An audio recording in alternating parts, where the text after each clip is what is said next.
আমসত্ত্ব দুধে ফেলি, তাহাতে কদলি দলি, সন্দেশ মাখায়ে তাতে, হাপুস হুপুস শব্দ, চারিদিক নিস্তব্ধ, পিঁপড়া কাঁদিয়া যায় পাতে।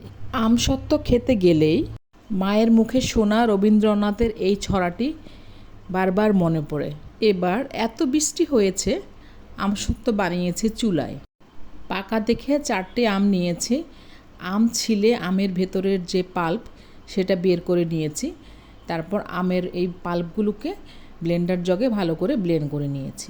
এবার ব্লেন্ড করা আমগুলোকে একটা ছাঁকনিতে নিয়ে ভালো করে চেলে নিয়েছি যাতে কোনো আঁশ না থাকে।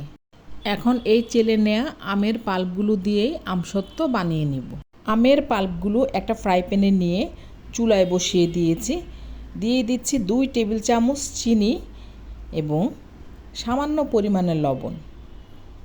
তারপর ভালো করে এগুলোকে নাড়তে হবে। নাড়তে নাড়তে আমের পাল্পগুলোকে একদম ঘন করে ফেলতে হবে। এগুলো যথেষ্ট ঘন হয়ে গিয়েছে, আর ঘন করার দরকার নাই। এবার এগুলোকে একটা প্লেটে বসিয়ে দিতে হবে। একটা স্টিলের প্লেট নিয়েছি, তাতে সামান্য পরিমাণে সরিষার তেল দিয়েছি। তারপর হাত দিয়ে সরিষার তেলগুলো প্লেটের চারিদিকে লাগিয়ে নিতে হবে। তেল লাগানো এই প্লেটে আমগুলোকে ঢেলে দিচ্ছি। ভালো করে প্লেটটাকে টেপ করে চারিদিকে আমগুলোকে ছড়িয়ে দিতে হবে। এতে করে আমসত্ত্ব একই রকম থাকবে।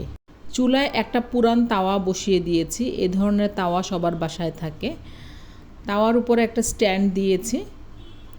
তারপর আমের যেই প্লেটটা সেখানে বসিয়ে দিয়েছি এবং আগুনটাকে মিডিয়াম করে দিয়েছি, যাতে আস্তে আস্তে আগুনের তাপে আমসত্ত্বটা শুকিয়ে যায়।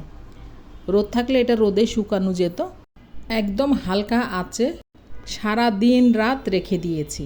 পরের দিন এটাকে আস্তে করে স্প্যাচুলা দিয়ে উল্টে দিয়ে আবারও সারাদিন রেখে দিয়েছি। মোট 2 দিন লেগেছে পুরোপুরি আমসত্ত্বটা তৈরি হয়ে যেতে। এবার আমসত্ত্বটাকে পিস পিস করে কেটে নিচ্ছি। তৈরি হয়ে গেল মজাদার সুস্বাদু আমসত্ত্ব। বাসার বানানো জিনিস সবসময় ভালো হয়, সবসময় মজার হয়। দোকানের কেনা আমসত্ত্বগুলো খেলেই মুখে বালি লাগে। তাই চেষ্টা করুন বাসায় বানিয়ে খেতে।